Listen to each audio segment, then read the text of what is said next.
Is what they said, and I really did think is what happens when things collect into bunches. You know, I had several hunches. You know, I took them out for business lunches. You know, I wore my hair up in bunches. You know, I like to give it the scrunches. That's the thing, because like when I get stoned, I often get the munches. You know what I mean? And you know, if you hunch your shoulders, you know, then you find that they soon start to roll us. You know, that's what we're doing. We're not on a bus. That's all we're saying. We're just like sitting here on this public transport to be like.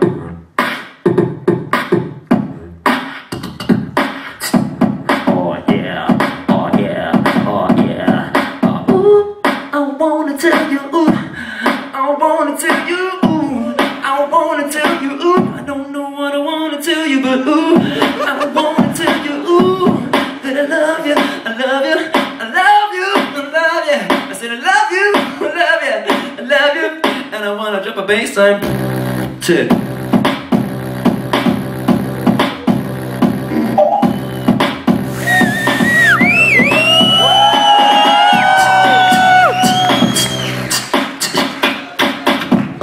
Everybody getting Machiavellian, cause you know that I am a very smelly man. I just come from the UK and you know that I've just got one thing to say, and it's bo bo bo bo bo bo bo bo bo bo bo bo bo bo bo. Put your fucking hands in my air, people wild about now. We're gonna tullut sulle komeille filmata ära, see on noor komedalase liiga, so shimmer down ära, for which one talks little boy no more than 3 years old. I said to him, why are you coming to me selling matchboxes in the street? Are you Victorian? I don't know, maybe Edwardian. It's very hard to tell when you have 6 different houses all next to each other, very different architecture. But the thing to understand is when you have the filigree, is it Baroque era? I don't know, because I'm not a history major. So this is what I said to him, why are you selling me matches when I don't know with the history of these matches? He says to me, I get these matches from the guy down the street. I said, why are you getting matches from the guy down the street? He says, because he's the cheapest. This is the basis of economics, my friends. And this is what first made me want to keep up with the Joneses, you know, very much. It's because my mind presupposes many kinds of things. That like birds with wings, they fly into the sky and they drop a pie into my hand and I look at it like a pie chart. I take a little slice of it and I eat it, I munch it, you know? It's very, very, very crunchy, because somebody put a pecan nut in the pie, but I don't know why they put a pecan nut in the pie, because the pecan nut inside the pie, this is a beef pie, you do not put pecan with beef. If you put pecan with beef, it's disgusting, yes? It's disgusting, yes? Yes, yes, yes, yes, yes, yes! Yeah. Sorry about that.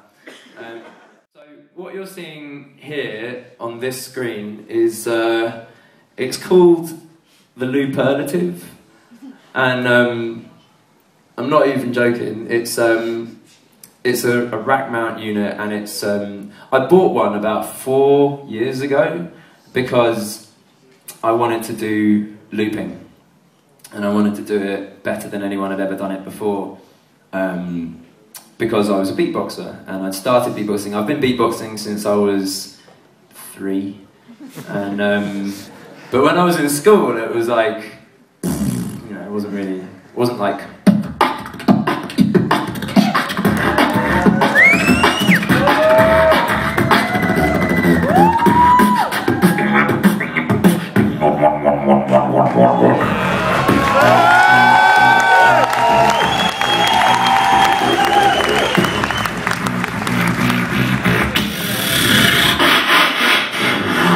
Because beatboxing has got this thing called...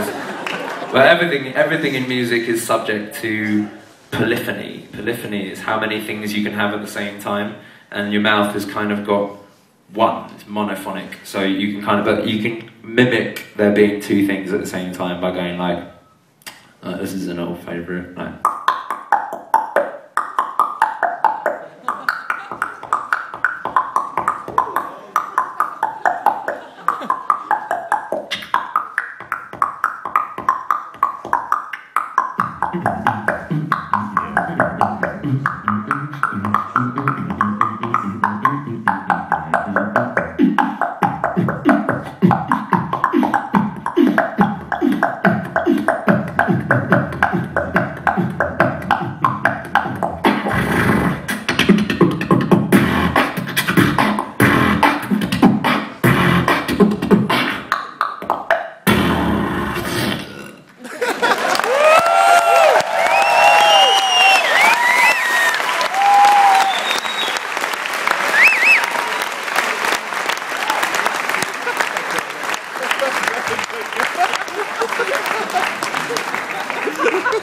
Thanks.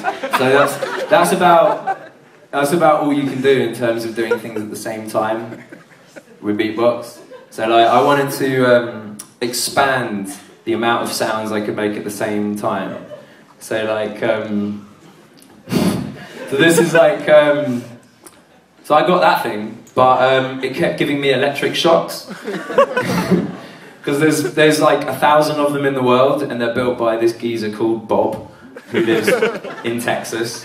And I'd be phoning him up being like, Bob, your machine's giving me electric shocks. He'd be like, I have a liver complaint right now, and I'm not really able to work on the unit, so I'm afraid I can't really service it. And I was like, right. So your service center is you, and you're on hospital.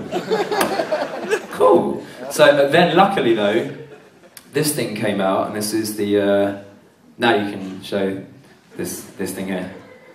It's called the Chaos Pad, and it's a piece of technology which we use at Beardyman headquarters to really exacerbate what it is to be a beatboxer. So you know, it allows you to be like and stuff, you know, and then you can be like, you know, you can tap the tempo and shit, and you can be like you know, sex, sex, sex, sex.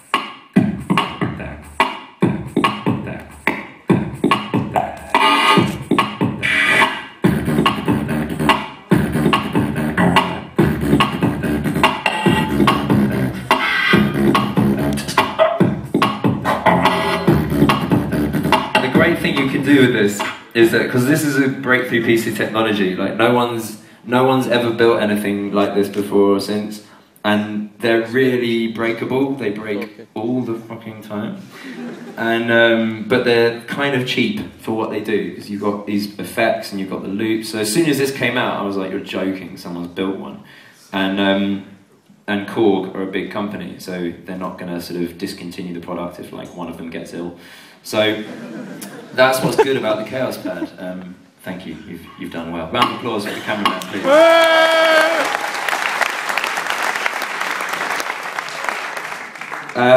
So yeah, and you know, what it comes down to really at the end of the day, I believe, is that, you know, when you're living in a world where things are in a vestigial stage, a lot of the time things exist in a pupil stage, you know, not stages in your pupils, which is what I'm getting right now. You know, well, you're getting a stage in your pupils, I'm getting an audience in my pupils, but you're all pupils of the stage.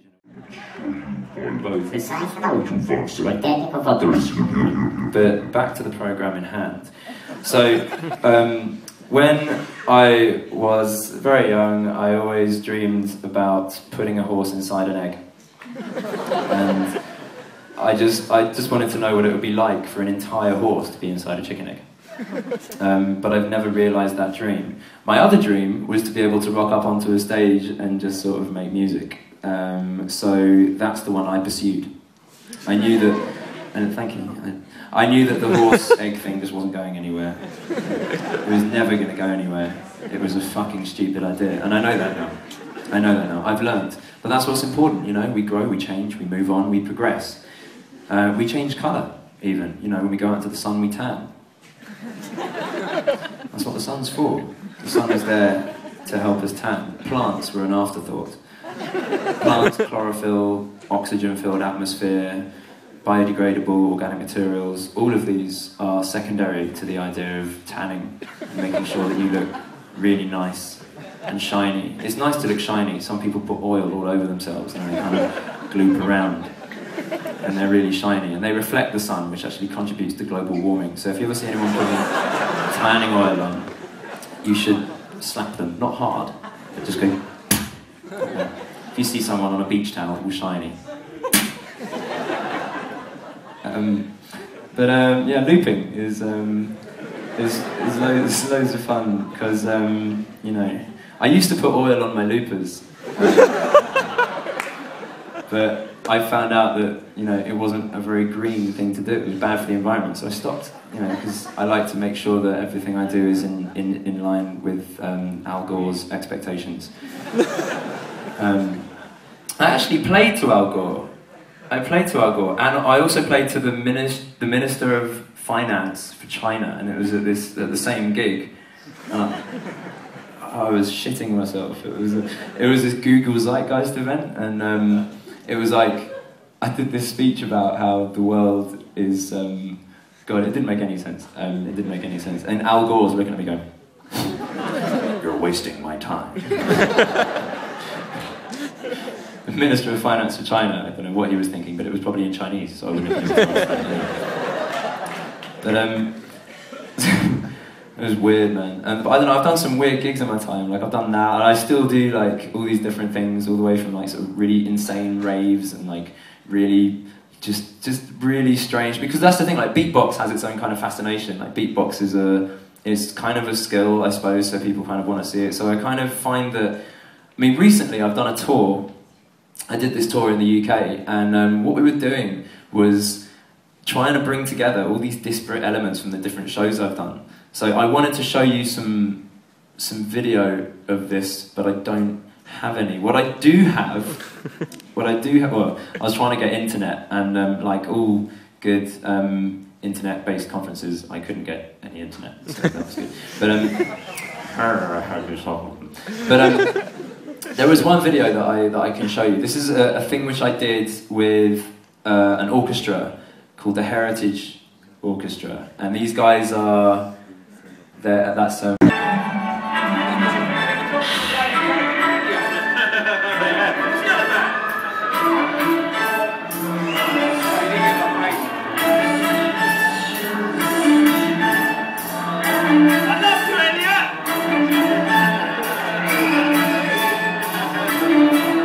you know, there is better footage than this which we're working on. This happened about a year ago, but the footage is going to come out properly. This is the best that there is at the moment. So basically, you can't see shit, but I'm somewhere over there, and I've got all my equipment. There's a conductor his name's Jules, and he's standing on a podium, and you'll just have to take my word for it. But he's conducting the orchestra, and he had a little piece of card with him, and on this piece of card there were piano keys drawn. So you can hear the violins playing that line. So he's gone, and he's told the violins what to do, and then he's triggered them to play it. And then both him and me had control over different elements of the orchestra. I was able to say, get louder, get quieter, you play, you stop playing. I was able to sing something for any section, and then they would have to listen to what I was doing and take it on. And at the moment, the violins are just kind of playing the same thing. I don't want to subject you too much to this poor sound quality, but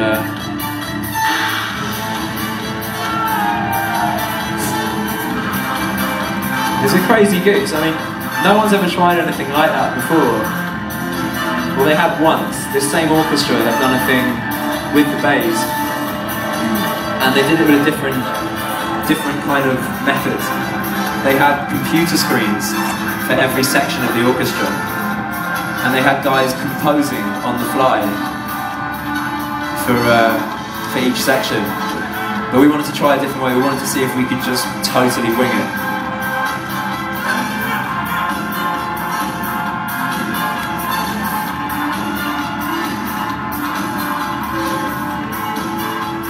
Anyway, it's probably enough of that. The sound's not particularly great, but that's just one of the kind of projects that I've done, which kind of involves improvisation and using technology to try and see if I can do improvisation in a way that is more engaging than just. I mean, has anyone here ever seen free improv music? Heard free improv music? No one. Literally no one. Interesting. To be honest, I hadn't either until I went to this jazz night, and me and my girlfriend are sitting there in this jazz night, and we're expecting like this sort of thing. We're expecting like.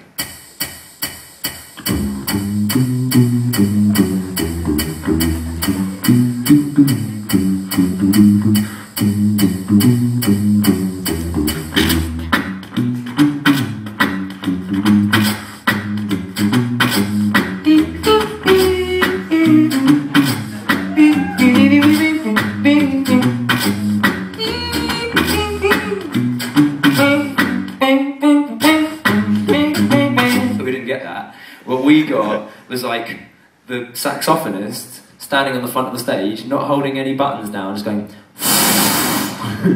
just blowing through the saxophone. And everyone in the audience was like, and me and my girlfriend is sitting there going, and then the drummer starts playing, and he's like, and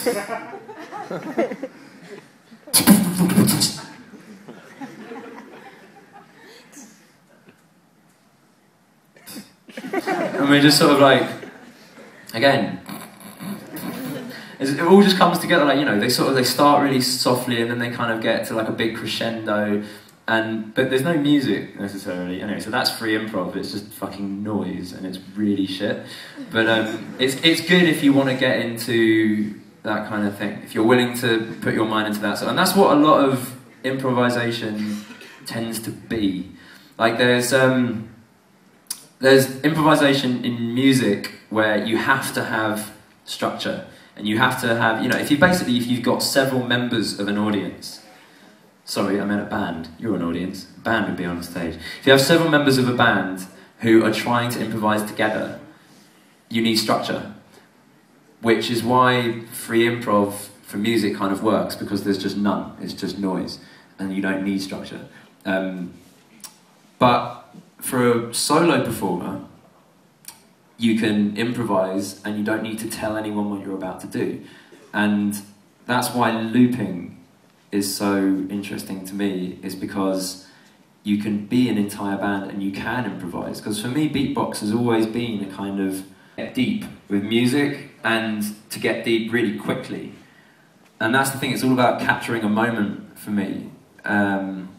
It's all about kind of making sure that the moment that you've actually done something is the moment that gets put out. So like recently I did an album, which I've just finished, and to do that we set up this massive bank of buttons and knobs and sliders and stuff, and we just sort of used it to make the album basically live. And then it took about a year to kind of go through all these jams and edit the crap bits out, and then sort of trim it and make it sound lovely and put, you know, redo vocals. But so it wasn't live at all, was it? No. But the essence of what it was essentially live. But this is the thing, I'm kind of fixated on the idea of making stuff live and ensuring that everything is as live as it can possibly be. As I say, I wish I had more videos to show you of stuff, but I don't know. Has anyone seen like the videos of stuff that I've done in the past anyway? Yeah, right, wicked. So yeah, so you know what the score is. It's but yeah, I mean, blah blah blah blah blah blah blah. Any questions? I've talked an awful lot. Has anyone got any questions? And I will answer those questions. No one has any questions. I'm cool. How are you? Oh, wicked. Well, thanks. No.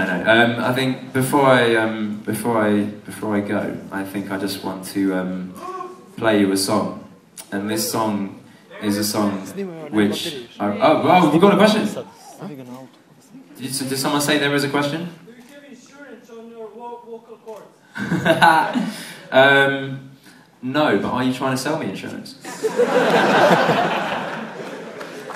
You're not? Well, thanks anyway. You're right, I probably should get around to insuring my vocal cords. If anyone does want to sell me any insurance, I'll be out in the lobby later. So you can sell me that insurance.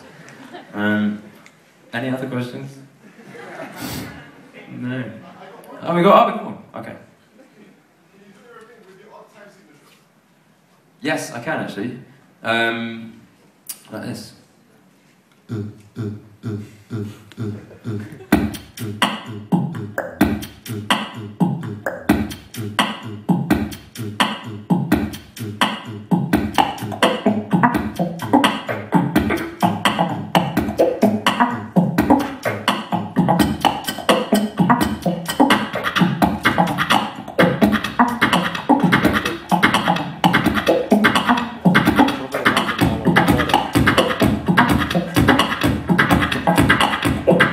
Polyrhythmic. You can do it, but I never do because it sounds like that. Huh? That will sound domestic. It sounds like this. I've been hearing that like hyper folk, is it? Super folk? Mega folk? Ultra folk? What is it called? It's something folk. Mega folk. Turbo folk. Turbocharged Turbo Folk, the ultimate in folk music. You know what? I've never heard Turbo Folk, but I'm guessing from descriptions, tell me how accurate I am, does it sound anything like this, right?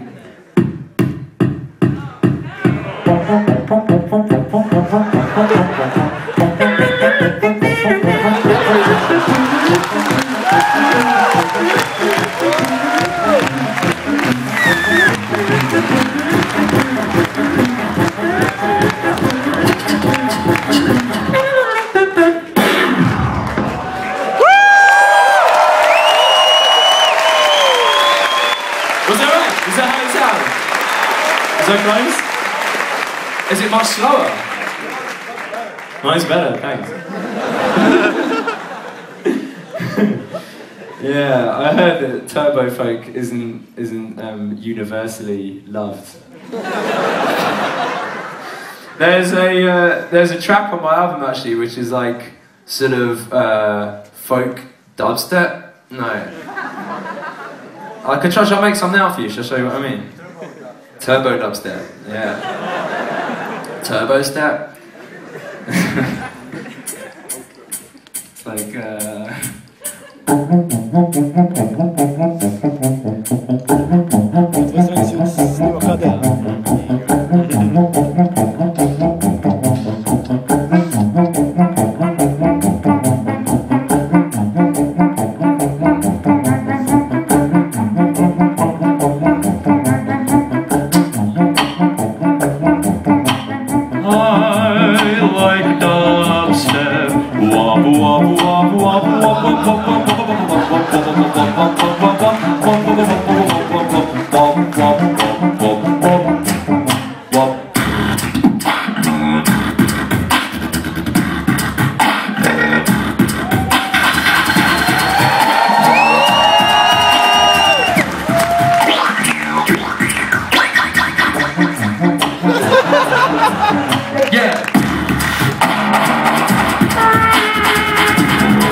like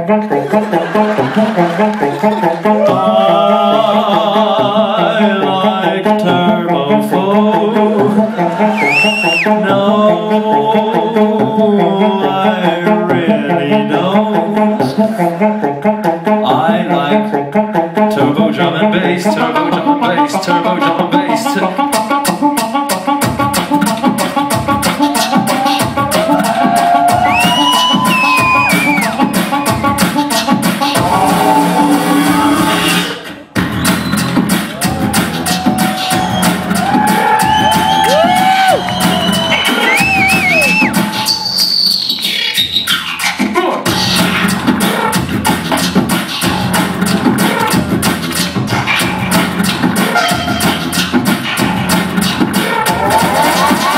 You know what, I reckon right now, my tour manager is thinking exactly this. Fucking hell, why do we cart around half a ton of gear, you bastard? I know he is. Make some noise for Johnny John George.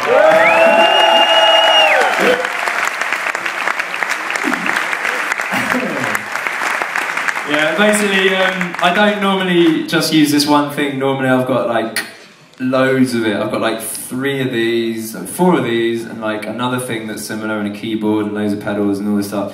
And lights and laser cannons and juggling dwarves. Lightsabers! Lightsabers, exactly. I throw lightsabers out to the crowd and watch everyone slice each other up and shit.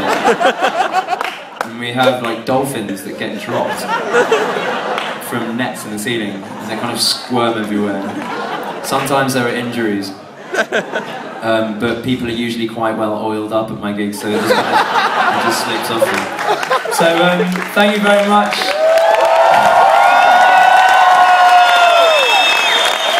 Take care. And if you want to come and see me play later, I'm playing tonight at midnight, so I'll see you all there. Take care.